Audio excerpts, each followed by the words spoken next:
moved a little slower than projected. But remember, don't get wedded to the cone. There will be impacts far outside the cone, and these cones can shift. And so there's not an approximation that you can hang your hat on about where this storm is actually going to make landfall. All folks on the west coast of the Florida Peninsula should be prepared for potential major impacts.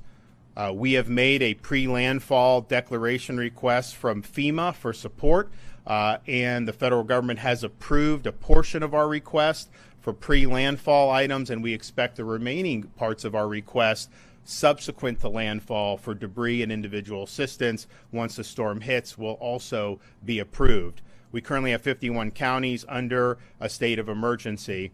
As of 3 o'clock, Milton has strengthened not just into a major hurricane, but a Category 5 hurricane, and not just a Category 5 hurricane, but a very strong 175 mile per hour sustained wind Category 5 hurricane. Now, there's a lot of uncertainty about what is going to happen in terms of this track. It is predicted that this will weaken, but it was not predicted that it would get this strong to begin with. So we can hope and pray that it does weaken. But as of right now, this is a ferocious hurricane. It is currently a little less than 700 miles southwest of Tampa. Storm surge watch has been issued for the Florida Gulf Coast from mainland Monroe County to the Dixie-Levy County line. Possibility of 8 to 12 feet of storm surge is forecast from the Anclote River to Englewood, including Tampa Bay. 5 to 10 foot peak storm surge is forecast from Yankeetown southward to the Anclote River and from Englewood southward to Bonita Beach, including Charlotte Harbor. And those numbers can change and they can go up in certain areas depending on how the storm ultimately approaches the Florida Peninsula. Hurricane watches have been issued for portions of west central Florida and the Nature Coast. Tropical storm watches extend further south and north through southwest Florida and the Keys and along northern Florida. The Florida Division of Emergency Management is actively addressing storm-related resource requests. They're currently in the process of fulfilling 850 missions. They've deployed everything from sandbags to shelf-stable meals to tens of thousands of water bottles to thousands of tarps. We've already sent truckloads of food and water to Central Florida in preparation for points of distribution site subsequent to the storm hitting. We're also coordinating the deployment of more than 2,000 feet of flood protection systems and prioritizing critical infrastructure like hospitals, wastewater treatment facilities, and electrical infrastructure. We have generators deployed to support special needs sheltering. We also have Starlinks deployed in areas that have asked for that. More than 200 ambulances and more than 30 paratransits are in Central Florida, ready to support first responder operations as appropriate. State of Florida is amassing fuel reserves ahead of Milton and staging it to be utilized as needed. Those quantities include 415,000 gallons of diesel, 389,000 gallons of gasoline, and there is, as I mentioned this morning, an additional 1.5 million gallons of both diesel and gasoline that are en route to the state. Now, there is currently no fuel shortage in the state of Florida. Fuel continues to arrive at Florida ports. However, there are long lines at some gas stations, and because you've had a run on gas, there have been gas stations that have run out of fuel, but they are being resupplied with the fuel. So we're going to continue to ensure that we have fuel coming, but they're still coming with the ports. We have some coming on the ground, so people can go. You may be in a line, but if your gas station runs out, there's going to be more fuel on the way. As I've mentioned, we have ramped up support for county debris removal operations. We're working this mission to supplement their mission 24/7 around the clock, and we're going to continue to do that all the way until it is no longer safe to do so. Please, local officials, these vendors, there's been vendors that they don't necessarily do, and then when there's some sunlight and people see they're not doing, then they start to work really hard. we got to get as much of this taken care of as possible. I know with Kevin and with Jared putting the state assets to supplement, it has made a really significant difference. We want to continue to do that.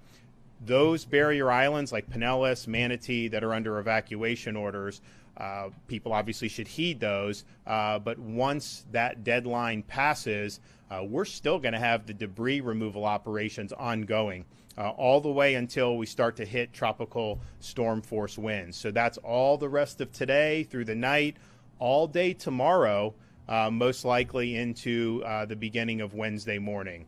So I appreciate all the effort that's gone into that on the state.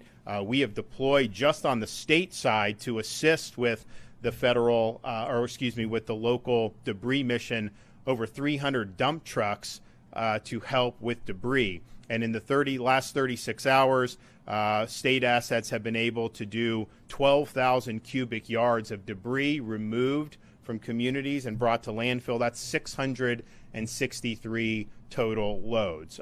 So that's been a good mobilization. It will make a difference, but we need to keep doing that to mitigate the harm that could happen once the storm goes.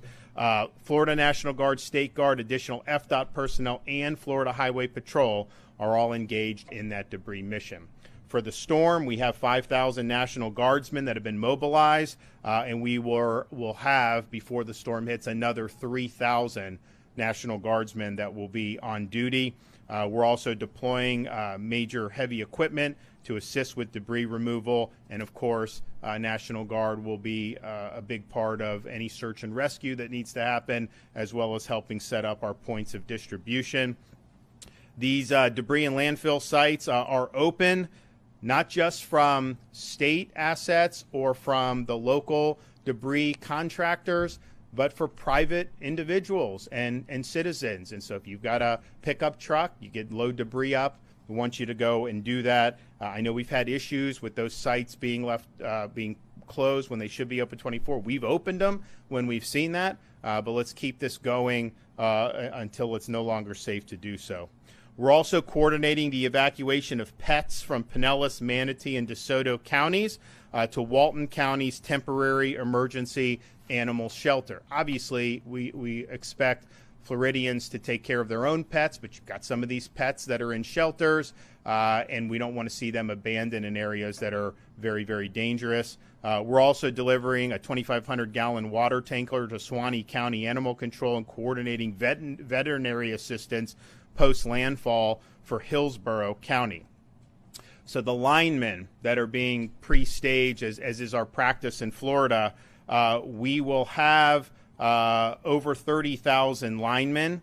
Many are still en route. Some of them are coming from as far away as California. You still have ongoing major power restoration missions in states like Georgia and North Carolina. That has taken a lot of resources, but all of our companies are committed to utilizing mutual aid. And so you're going to end up having over 30,000, which is a massive number of folks to be staged. And of course, we're anticipating significant power outages. And so it's important that we do that.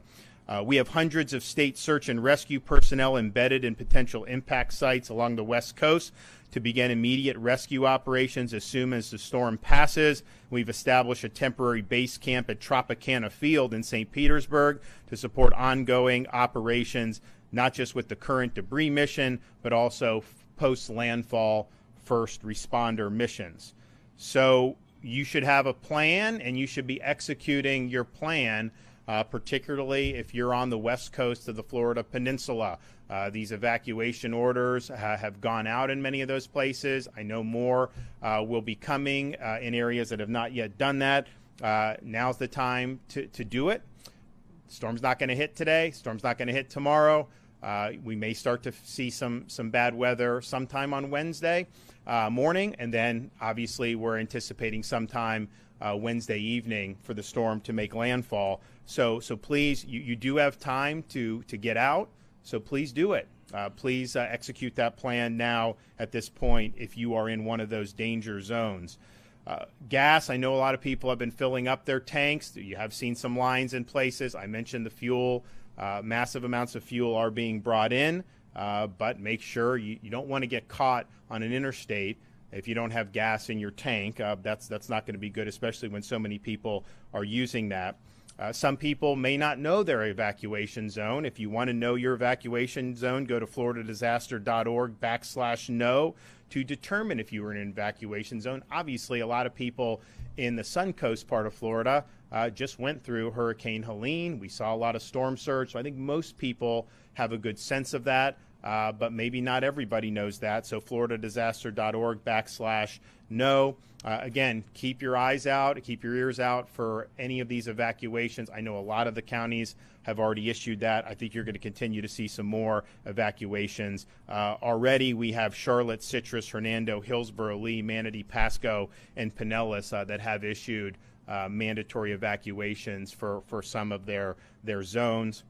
As I mentioned this morning, tolls in West and Central Florida and Alligator Alley are suspended, and they will continue to be suspended until it's no longer necessary. Florida Department of Transportation is opening roadway shoulders as necessary to facilitate evacuation and ease congestion on I-4 and I-75. So the shoulder is completely open all the way until I guess it's in SR 417 in Central Florida from Tampa on I-4. That shoulder's open. The shoulder started to be open from the north on 75, I-10 working south. It should be completely open within the next hour. And so those are two roads that can typically have traffic anyways. Right now, the usage on I-75 is about 90% more than what would typically be happening right now. So FDOT will have that shoulder open. That does help to ease congestion and keep it moving as best you can, but just be prepared that there are a lot of people on the roads right now. You got time. It's not as if you have a delay, it's not as if the storm's going to come tonight, but FDOT is doing what they can to ameliorate that and to be able to keep things moving as best as possible. Visit Florida has emergency accommodation modules on Expedia, Priceline, and Booking.com for those evacuating. These modules will continue to provide real-time hotel availability and lodging resources. We're working with the Florida Restaurant and Lodging Association to continue to, as is standard in these emergencies, encourage hotels to reduce prices. Floridians who are evacuating because of the storm, they typically will offer a distress rate. I know a lot of the properties have already published that. Rosen Properties, Red Roof Inns, Alofts, La Quintas, Motel 6, Best Western, Holiday Inn. And you'll get a better rate, as well as waiving, in most of those cases, any pet fees. So please bring your pets and make sure that you're taking care of your pets when you're going to those establishments. Uber, just like we did in Hurricane Helene, they are finalizing a code for free rides for those who are evacuating to shelters. We will give you that once it becomes live. I know that shelters will open once the evacuation orders take effect. Then the shelters open. And so you're going to see that happening a lot over the next 24 hours. The following counties will close schools beginning tomorrow, Tuesday, October 8th. Charlotte, Citrus, Collier, DeSoto, Glades, Hardy, Hendry, Hernando, Hillsborough, Indian River, Lee, Manatee, Okeechobee, Pasco, Pinellas, Polk, Sarasota, and Volusia. You can find your county's emergency management page for specific information related to your county at floridadisaster.org/counties. You will likely have county-specific alerts that will be issued by your county officials. This is right now a storm that is stronger than what any of the models envisioned just 48 hours ago. And in fact, even the models that said it would eventually reach Cat 5 status had it at a relatively weak Cat 5. This is a strong Cat 5. It is intensified very, very rapidly. And while every projection is that it's going to weaken before it hits the coast of Florida, we can't necessarily bank on that. This will produce major damage, whatever ends up happening. But certainly at the strength it is now, this is a really, really strong storm. and the effects of that, not just for the storm surge, but for wind damage and debris, would be really, really significant. So you have time today to execute that plan. You have time to be able to make sure that you and your family and your pets are safe. So please do that. This is not a storm you want to take a risk on. As I've said many times over the last day or two, we can't guarantee where this thing is going to end up making landfall. And it is possible even a very strong storm makes landfall in one part of the peninsula. If you're in a different part, 100 miles north of where it goes in, maybe it's not catastrophic in that area, but there's no way of knowing that. And I would say anything south of where the storm hits is going to have major storm surge, even 100 miles away. So that's going to happen. So we just went through Helene. A lot of people on the Sun Coast saw some significant storm surge. This has the potential to be much more significant than that, and life-threatening. I mean, we had loss of life because of the storm surge that affected the Tampa Bay area with Hurricane Helene. I would imagine that this one would be more life-threatening in many different respects as a result of the strength of this storm and where it may end up hitting ultimately. So please take the appropriate precautions. You got folks on the local level. I've been talking with a lot of the counties. People have been ramping up for this. Everyone was on edge after Helene. Once this thing formed in a system, people have been working really hard. And I know they're working hard to get people evacuated. And I know everyone at the local level is going to be working hard to help any rescues that need to be done, help get people back on their feet. And there's a whole bunch of resources that are being amassed across all levels of government to be able to respond to this storm. We can't affect the track. We can't control how strong or how weak it gets. The only thing that you can affect is what you do and the decisions you make to protect yourself and your families. And so please execute your plan now.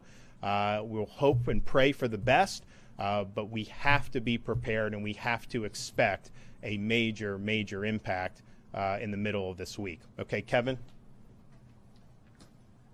Thank you, Governor.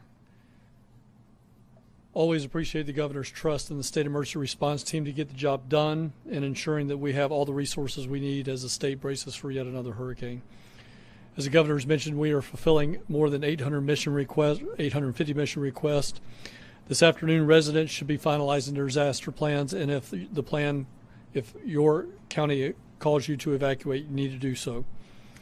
I'm actually encouraged by the amount of evacuation that is going on right now, because what's happening right now, these are individuals that are either going to friends, family, or they have the necessary means to do something, and they're doing it well in advance of landfall in a very orderly fashion. They know that the traffic's going to be there. So again, this is actually a good sign that people are starting to get out of harm's way. People now will then start going to the shelters that are opened up at the local level. Please don't forget your pets, as the governor has said.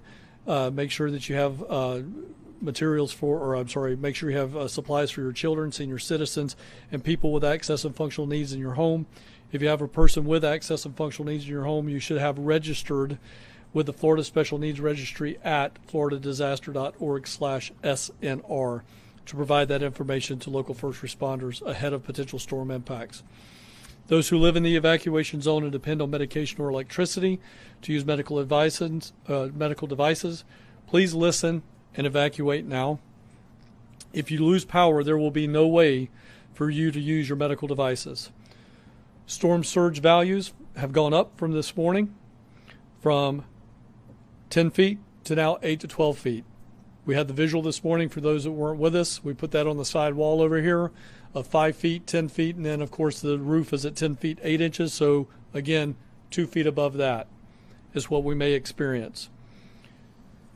Several counties have already called for the mandatory evacuations, and I urge you to heed those warnings. I know I keep saying it, but this is very important. If you live in a condo or a high-rise, you must evacuate. Please evacuate out and not up. If you evacuate up, you need to make sure that you have the ability to get up and down the stairs. The elevators will not be working. Visit floridadisaster.org/know and type in your address to determine if you live in an evacuation zone. 24 hours from now will be too late. As long as your gas tank or electric vehicle is halfway full or halfway charged, you should be able to evacuate tens of miles further inland to a safe location and away from the storm surge. The state has fuel and electric vehicle chargers pre-staged along the evacuation routes to support the evacuations if needed. If you are in an evacuation zone and need evacuation assistance, again, if you're in an evacuation zone and you need evacuation assistance, please call 800-729-3413. That's 800-729-3413. We do have buses running that will come in and supplement county and city pickups. The state has activated the State Assistance Information Line. Residents needing information and resources. Again, this is an information line. It is not I need help line. So if you need information, you can call 1-800-342-3557. That's 1-800-342-3557. And again, we can service individuals in English, Spanish, and Haitian Creole. Additional preparedness resources and state updates are on Hurricane Milton can be found by visiting floridadisaster.org/updates.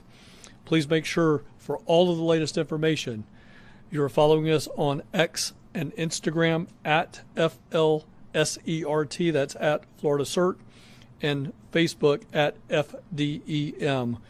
We're sharing all of those updates in real time, and we have a staff that's doing nothing but working social media. Residents should also have multiple ways to receive weather alerts, and always follow the warnings of your local officials. Connect with your local county emergency management by visiting floridadisaster.org/county. And thank you again, Governor, for your commitment to the residents of the state of Florida and the state emergency response team. Okay. Jaron, you have an update? Thank you, Governor, and good afternoon. We continue our debris removal efforts as directed by the Governor. This has been a remarkable partnership between all of the responding state agencies, the Florida National Guard, the State Guard, FDOT, FDEM, the Florida Department of Agriculture. We're really proud of the progress we've made thus far. You heard the Governor. We've already removed over 12,000 cubic yards of debris in just 36 hours. That's 663 loads. We have over 300 dump trucks in circulation. Right now, we have made this a primary mission in getting ready for the impact of Hurricane Milton, and we're going to continue those efforts until it's no longer safe to do so. We have state employees out there working right now that live within the cone of where this storm is going to hit.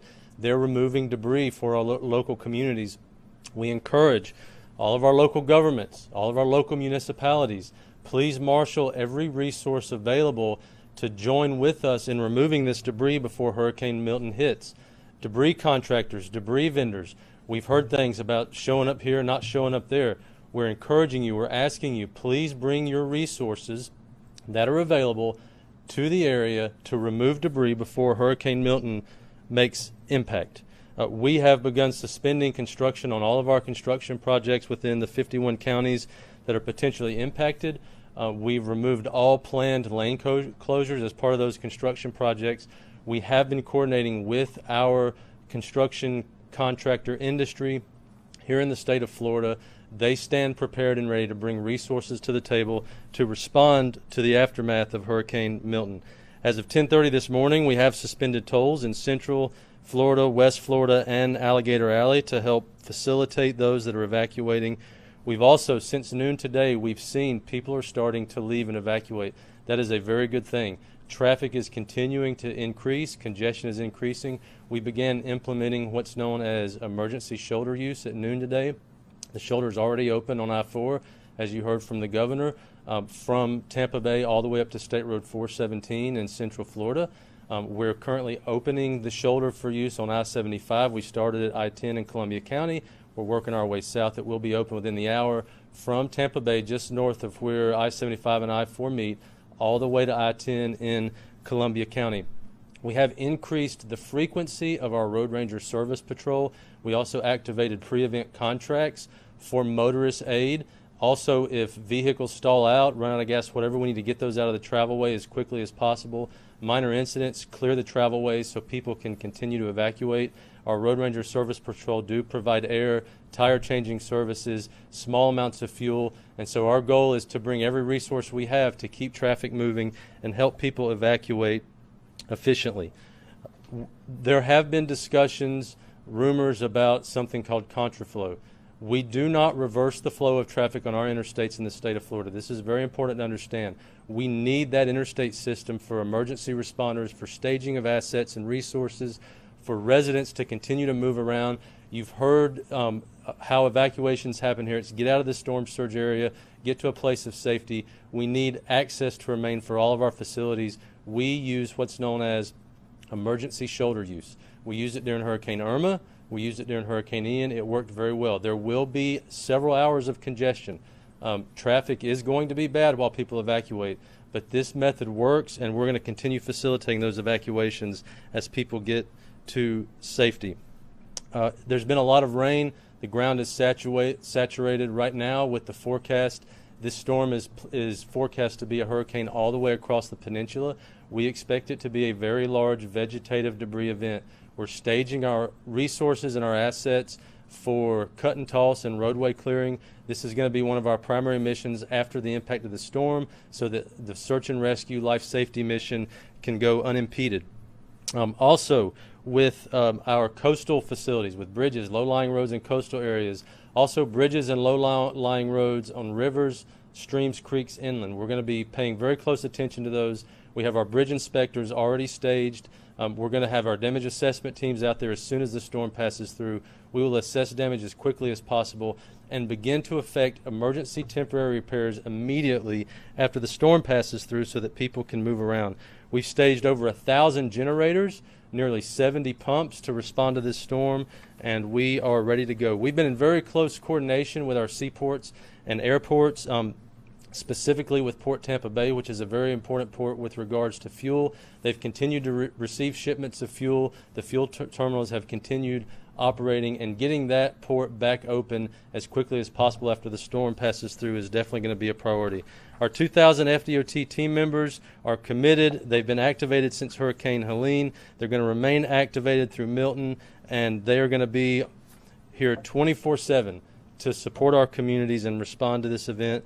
Really appreciate the partnership with the Division of Emergency Management, all of our state partners, and also Florida Highway Patrol, who has been an integral part of getting the shoulders open for hurricane evacuations. For real-time traffic info, FL511.com is the place to go. That is the most accurate, up-to-date information for traffic, FL511.com. Again, thank you, Governor, for your leadership.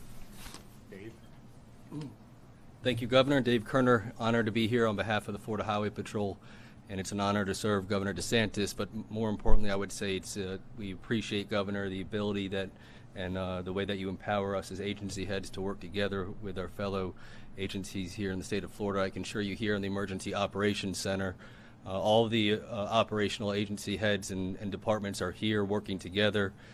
We work day in and day out together during regular times, and we work even more closely here in the EOC to make sure that we keep everyone in Florida safe.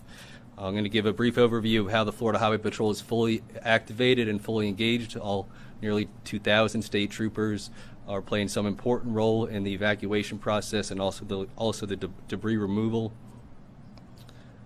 I can tell you that we've worked very diligently with the Department of Transportation on debris removal, particularly in Pinellas County. The governor mentioned earlier a scenario where one of the dump sites wasn't open during the evening or early morning hours, and unfortunately we had to break into that facility and open it up. And I would say to local governments that we have to have your cooperation, your continued cooperation in running a 24/7 debris removal and an emergency operation here in the state of Florida in those affected areas. The ability for not just DOT contractors and DOT trucks to remove bulk debris, but also for our fellow citizens and residents, for them to be able to remove debris that is in front of their homes or businesses, is a very important part of this operation, and it's an important public service. And I can promise you that if you're in a potentially affected area, there is going to be state troopers at those sites making sure that you can get into these facilities as quickly as possible, get out and return on your way, whether you're evacuating or you're staying in your home. We have 74 quick response troopers that have pre-staged in Orlando. They are going to be embedded into the affected areas as the storm hits or just prior to assist the state, the National Guard and the State Guard in rescue operations. We are working diligently with the Department of Transportation to make sure that the emergency shoulder use operation goes without any issue. I'm going to talk a little bit more specifically about that. We have our FHP air support staged and prepared to deploy when needed. Our FHP drone units are currently deployed over waste disposal sites, making sure that the traffic continues to flow, and our ground crews with the debris cleanup in Pinellas County as well. And FHP troopers are monitoring evacuation traffic across the state. I want to just hit 3 brief points before my time here is over. We are on scene at debris removal sites for the projected areas that are going to be impacted. I've talked about this just a couple moments ago, but it's important to highlight that we are also engaged not just in moving those DOT trucks around, but you're also going to see state troopers moving and escorting fuel trucks around as well. We will be, again, there to assist with traffic control to make sure that you get in. So please do not hesitate getting rid of dangerous debris that is in front of your home for fear that you're not going to be able to access one of these sites. Work with your local governments, find out where those sites are. They're county and city specific, but we will ensure that you have the opportunity to unload any debris that needs to be moved. Emergency shoulder use. This is not a new concept in the state of Florida, but it may be a new concept for residents that have recently moved here. We don't want any person to have any concern or any hesitation that they should hesitate because you may be driving on a shoulder. You may say to yourself, well, shoulders aren't designed to drive at highway speeds. If we're executing the ESU program, that means that there's enough congestion that we're not going to be at highway speeds. And I want to talk about making sure that we keep those shoulders open. If your car breaks down, the role of the Florida Highway Patrol is to make sure that we get there as quickly as possible with our DOT Road Ranger partners. We will work quickly and diligently to get your car up and running, whether it's a flat tire, if you ran out of fuel, or something to that effect. However, if it's a scenario where your vehicle is going to occupy that lane for more than 10 minutes, we're going to have to move that car onto the grass. We have to keep the roadways open, but we will work with you and we will guarantee that we will get you off the interstate system safely. You're going to see a high level of presence of law enforcement and state troopers as you go upon the roadways of the state, particularly where the ESU is in effect. The state troopers and other law enforcement are there to help. They're there to assist. Feel free to engage them if you have questions or concerns. If there's a problem with your vehicle, call STAR FHP. If there's any other concern that you see public safety-wise, call STAR FHP. A trooper will be to you within minutes. And then the last thing that I would say about evacuations, if you're in a potentially affected area, follow the directions of your local leaders about evacuation. But please do not hesitate to evacuate because you have some sort of concern about property damage or property theft. I can promise you, on behalf of the Florida Highway Patrol and really all state law enforcement and our local law enforcement partners, during the run-up of this evacuation prior to the storm hitting, we will be in force in those communities, making sure that your property is safe. The governor has emphasized and reiterated that this is a law and order state. We will not tolerate people that are looting, that are trying to take advantage of people that are going through an emergency. So do not hesitate to evacuate out of fear that your property will be damaged or stolen. With that said, it's an honor to serve the people of Florida in this time of emergency and need, and we will do our very best to keep everybody safe. Thank you. Okay, so we are, here we are Monday afternoon. I know a lot of people have already heeded the call and in those vulnerable areas and have begun evacuating or evacuated already. I know more are in the process of doing that. You have time to execute this plan now. You're going to have shelters available in your counties.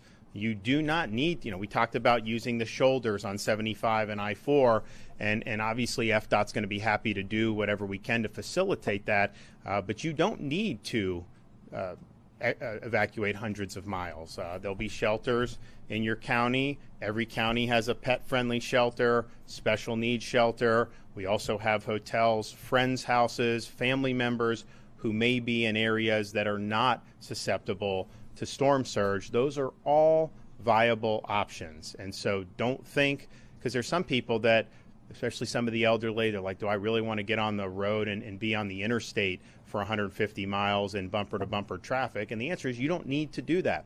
If you're in an evacuation zone, there are other places you can go to evacuate that is not going to require that. And as I mentioned earlier, and once we get the code, we will publicize for everybody for the Uber.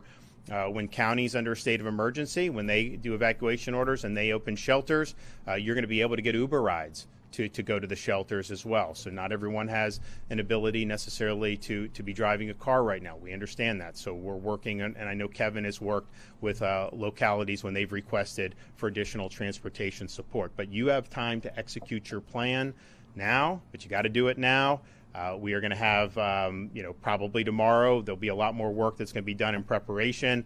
We anticipate the storm coming sometime in the lighter part of Wednesday, but we'll definitely feel effects from the wind prior to that. So just be prepared for that, and know you still have time now. But as we get closer to midweek, time is going to be run out, and there will become a point where it's just going to be too hazardous to be on the roads. And we do see in these storms traffic fatalities as a result of those hazardous conditions. So don't put yourself in a situation where you're waiting until the last minute. You start seeing 40, 50, 60 mile an hour winds whipping, rain and nasty conditions, and think that's the time you want to get on the interstate. That will not be a good time for that. Okay?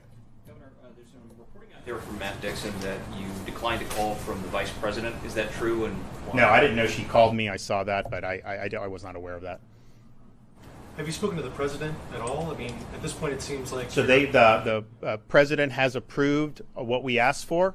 We're thankful for that. If there's something we need that they don't approve, I will not hesitate to call him. We want to use whatever resources are available to be able to help Floridians prepare and respond to this storm. But everything we've asked for from President Biden, he has approved. And we do think we'll get more approvals for some of the individual assistance and the debris removal after landfall. Kevin's in the process of preparing the request for a major disaster declaration. I fully anticipate that will be approved. And if there are things that we need that we're not getting, as governor, I'll get on the horn and do. But we have not had a need for anything that we've asked for. We have gotten support for, and we're going to continue to move forward to use any resources we can to be able to help Floridians weather the storm. Can you talk about what the state's doing to kind of manage this storm? And Helene has quickly switched focus here, and people that are affected by Helene might be feeling forgotten. Well, they're not forgotten, and unfortunately, some of the Helene victims are in the path of this storm. We hope that it doesn't end up affecting some of the folks further north. I mean, we don't want to have anybody be affected, but some of the folks that have been through 3 storms, they are right now outside the cone. This can change, and so it's not set in stone, but there's ongoing relief being done there. Now, our search and rescue operations for this is even more robust than it was for Helene. I think with so many people evacuating, you could have it even be more significant. But if the people evacuated, just like with Taylor County, maybe you won't need as many. But all those assets are ready to go, and then some. And that's urban search and rescue teams. That's Florida National Guard. That's our Florida State Guard. That's the Highway Patrol, Florida Fish and Wildlife. All the local sheriff's departments and police departments and fire departments, they're all mobilized. So that effort will be there. And I hope that nobody is victimized, but certainly we have a lot of people in the Suncoast who just had damage and some people lost their homes. We had fatalities, and you may be in a situation where you're getting even more major impacts in the Tampa Bay area. So we're mindful of that. But the reality is this search and rescue mission was conducted very robustly for Helene. It was completed, so all of those assets are available. The sheltering mission that we had to do, there were people that went to shelters. There are people that have been displaced. Kevin has worked with those folks. There's a variety of options that we've done. This storm could potentially displace a lot more. I mean, that's just possible given the ferocity of this right now. And again, we hope that it weakens. It's forecast to weaken. But we have to assume this is going to be a monster. There's going to absolutely be a need for that. So I think what will end up happening on some of this stuff, you're going to have the search and rescue. You're going to have the things that we just do as a matter of course. And then when the dust settles, there's going to be people likely that are going to be displaced, and all this housing mission will likely just be one general mission for the state.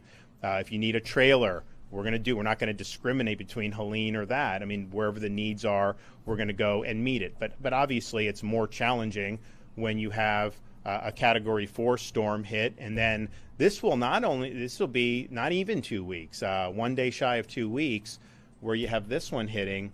That's a really, really significant thing. And it's happened before in Florida. 2004 season was very crazy.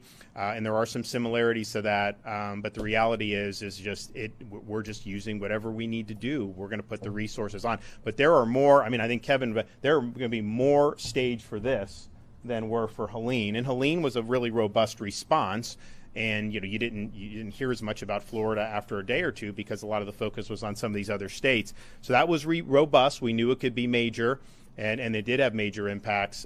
This one, I think we're going to have urban search and rescue all through from the Florida teams. They're all going to be ready to go. I think they're coming in from other states, California even, you name it. So they're there. We have more guard mobilized for this one than we did for Hurricane Helene, and there will be more linemen that are pre-staged for this one than is Helene. And look, how these things go depends on the path of the storm. You look at the Florida Peninsula, there's a track that takes it through Tampa Bay, up I-4 and out the Atlantic Ocean. There are millions and millions of people that be in the path of that storm. There's other paths which would have big impacts, but perhaps not as many population and not as many power lines to be knocked down, perhaps. We'll see. But there's a lot of resources that are being brought to bear. I don't know if you remember during Ian, there was a hospital in Port Charlotte that sustained a lot of damage, and it had patients, and I think they had to do search and rescue like the minute that they could to get the critical patients out. I don't know if there's been any changes to this hospital in Port Charlotte in particular, which is right in the crosshairs of the storm, and other hospitals in terms of needing local evacuations and getting patients. Kevin, you want to address that specifically, but I know there's a major effort on the healthcare facilities that has been ongoing, and it will not be limited to that. Thank you, Governor Eric. We have numerous hospital facilities evacuating right now. I don't want to say this is the largest. I'll say it's the largest since I've been here in 2018 for Hurricane Michael and beyond, when I was the State Emergency Response Team Chief and moved into the directorship. But this is right now ongoing. Hospitals, ALFs, and nursing homes have certainly heeded the warnings that have been put out. And we are in the middle of there's 500 to 600 ambulances that are in active evacuation right now of medical facilities in the greater Tampa Bay region. We have requested even more rescue and ambulance units from FEMA. They have them staged in the southeast United States, probably in the Atlanta, Georgia area. We are using buses for those that are, and I always get this backwards, ambulatory versus non-ambulatory, but if they can sit in a bus seat, we're getting travel buses and things like that. So we've got everything. It is literally all available resources to transport individuals in and out of the facilities, and we're taking them to their each and every ALF and nursing home is required to have, and hospitals are required to have what we call a comprehensive emergency management plan that says they're going to move their patients from here to here. So what we're doing is we're helping supplement that plan by actually helping provide the transportation to get them there. But hundreds, nearly 600 ambulances and other vehicles are involved in that right now. You have talked about this being a ferocious storm and potential major damage. Given there are a lot of people who view the track that it's on as a, quote, sort of a worst case scenario for the Tampa Bay area, Citizens has a great deal of exposure in that area, like over 50 billion. I know it may be too early. Have you had any conversations or assurances from those in the insurance industry that they can withstand a second major storm in such a short impact in terms of, is it too early to say what this might be? I think it's too early. Now, Helene, I think the reports were that that's going to be something that people are going to be weather. Now, of course, the wind damage on Helene was a very small portion of the flood damage. The flood damage is a national flood insurance program, so that doesn't implicate as much citizens or our private carriers. But I will say this, we, certainly since I've been governor, you game plan different types of scenarios that are going to impact the state, and a major hurricane into Tampa Bay, given how vulnerable it is to storm surge, how low-lying it is one of the most significant events that we can respond to. Now, it's too early to say whether this is definitely going to go in and hit Tampa Bay. Clearly, there are models that suggest that it will. Obviously, we are proceeding and assuming that that's something that may happen. But I think it's too soon to say. There's a lot of uncertainty with this storm. If you look at, this is a very quickly forming storm. It formed, and then they said, well, it's going to potentially be a hurricane, and it became a hurricane very quickly, tropical storm very quickly, hurricane very quickly. It was predicted to strengthen, but not to the level of 175 mile an hour sustained winds. I mean, that is and it's a rapid strengthening. But then if you look at the cone, go back 36 hours ago, the storm has actually gone underneath where the cone was. It's basically bordering the Yucatan Peninsula. The initial cone had it being to where it would have been off that coast by a decent amount. So I think that there's just a lot of uncertainty. But from a protection of life perspective, the evacuation orders that have gone out in those vulnerable areas by the local governments and emergency management have been the right decisions to do. Seems every indication that our residents are really heeding the advice of that and recognizing that this could potentially be a major impact.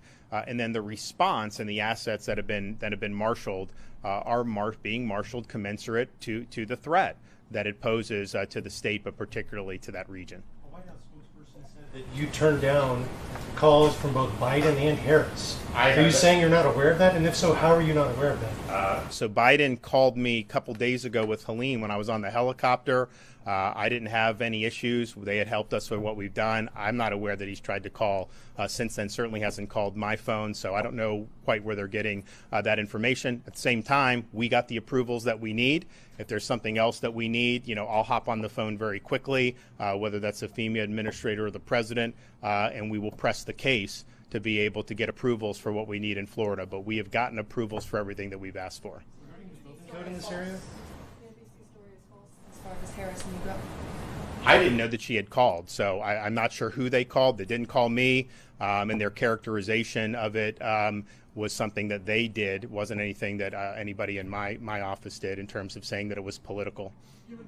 Given the severity of the storm, since I did want to ask you about politics right now in terms of should I don't really want to answer questions about it. This is not a time for politics. No, excuse me, Gary. You and your publication will twist anything that's done to try to make a political agenda. That's what you do. That's how you get your clicks. I understand that. I understand that's the business model. Well, but I don't want to talk about politics because, but I have a feeling that however you do, you guys will find a way to frame it. That's just your shtick. I get it. It's fine. But I don't want to participate in it. We have had to respond to a Category 4 hurricane. We've had to prepare and now respond to something that may hit as a major hurricane, may be Category 4, may even be bigger than that. We hope that it does, but that should be the focus. And I think some of these questions are trying to create some type of political angle where there's just none there. What we've asked for has been approved. You're not seeing me out there carping or complaining about anything. We have gotten what we need from the feds. We have been working constructively with all the local communities. We have marshaled an incredible amount of resources in the state of Florida to be able to get the job done. And that's just what we're going to continue to do. That's what we've always done when it comes to these types of situations. Regarding the building code in this area, these homes are rated for 140 or 150 mile an hour winds. Obviously, this is far exceeding that. Do you have any concern that these homes are not going to be able to withstand this type of storm? Anyone that would say they don't have concerns about 170 mile per hour, 775 mile per hour hurricane doesn't know much about major hurricanes. The fact is the most powerful that's ever hit Florida was in the 1930s. The Labor Day hurricane was 185 miles per hour. I don't even think Andrew quite reached 175 when it made landfall. I think it was about 173. Now, that was a much smaller storm than potentially this will be. We'll see. There's a lot of runway left for this. All the models say it's going to weaken. But what I would just tell the Floridians is, that type of power is really, really significant. And so if people are telling you to evacuate, then you should evacuate. If you have a home that is older. Certainly if you're in a mobile home, I would imagine those are going to be evacuated anyways. But there's going to be certain structures that will not be able to withstand if it comes in at that level. Now, that's not what the forecast is calling for, but the forecast never called for it to get this strong to begin with. So I would just tell people, kind of your homes and how they're rated. Most of them would be able to handle any new construction, would be able to handle most likely a Category 4 storm and that 140, 150. As you start getting above that, it just becomes really, really powerful. And there's just no telling how that will end up. Hurricane Michael was not quite that powerful. I think it was 160 miles. The newer construction tended to do okay. Older construction, some of that just got wiped off the map, just totally gone. So this is a really, really powerful storm right now. We're going to continue to monitor it. We'll see how it does overnight. We'll see how it progresses tomorrow. I think the forecast, I still think there's a lot of uncertainty with this. But what is certain is we are going to get major impacts. Like that will happen one way or another. The precise way it enters the state, what type of surge, all this other stuff, that remains to be seen. But it is going to be a really significant event. Looking at the building code map, it looks pretty outdated, frankly. Is that something that you would consider, or you think? What do you mean by outdated? Well, you've had multiple Category 3 storms hit the Big Bend. Homes there are rated for 120, 115. Looking at the Panhandle, 140 miles an hour. This area, it just looks kind of outdated. Well, I think if you look at the Big Bend, I know I've spoken with some folks about some of that, about some of the construction. But if you look at the Big Bend damage, that was not because of the wind. That was because of the surge. That was, when you have 15 to 20 feet of storm surge, that is going to cause major, major damage. And so I don't know that there's a building code. I know like they raised some of the ones that were raised really high. I think the newer homes have to be raised higher there. And they had kind of the concrete piling. The surge hit it, and the homes. The wooden that were a little lower totally wiped it out because of the surge. Do you want to address anything on that? Thank you, sir. I think one of the things to the heart of your question is the Florida Building Code is the toughest building code, to my knowledge, in the United States. And it has performed admirably ever since it started going into effect under the Bush administration and moving forward. 2004, and even just recently, this year, there were updates to the Florida Building Code underneath the DeSantis administration. So the Florida Building Code continues to lead the way. And I'm sure that the governor and the legislature will continue to lead the way in that building code. But again, to the governor's point, where we see people that are built to the Florida Building Code, typically after 2004 or later, and they have that resilience. Again, in Horseshoe Beach, in Deacle Beach, in Steinhatchee, where we saw the circular pillars, reinforced concrete, 20 feet in the air. That stuff, and again, the sheriff was telling us, Sheriff Padgett said the new code is 20 feet in the air. All of that stuff was fine, and it was there, it stayed there. Now, did they lose their steps leading up to? Sure, they lost that. But they just had to rebuild those. So again, people that end up having their homes destroyed will ultimately have to build back to the Florida Building Code in the general impact area that comes into. But again, I think it's very, very important to point out that Florida leads the way in our resilient building code. Even the governor of this last administration, this last legislative session, made changes that increasing that. So again, I think Florida leads the way, and we're going to continue to do that. Okay, so we have a very strong storm that's near the Yucatan Peninsula. We got a little under 700 miles away for its approach into the state of Florida. There's still a lot of uncertainty in terms of what precise track it will take, but there's not much uncertainty that there is going to bring significant impacts, major impacts for many, many communities throughout the state of Florida. So many Floridians have already heeded the call who are in those evacuation zones to do so. Others are in the process of executing your plan, and I would just urge you to do that now. When you start talking about this major storm surge, that is just not something that is navigable the way potentially some of the wind can be, but even how the wind is now, you don't want to mess with that either when it's at that level. So please take the appropriate precautions. All the local communities that have done the evacuation orders, they're mobilizing their shelters. We've got the hotels, we've got the flow on the interstate, and we're going to continue to do all we can to make sure that folks end up safe through this. But we're going to have a major impact here in the middle part of the week for the state of Florida. Where precisely it hits remains to be seen, but wherever it hits, and in many places beyond, the eye of the storm and even the cone is going to produce major impacts. So please execute your plan now.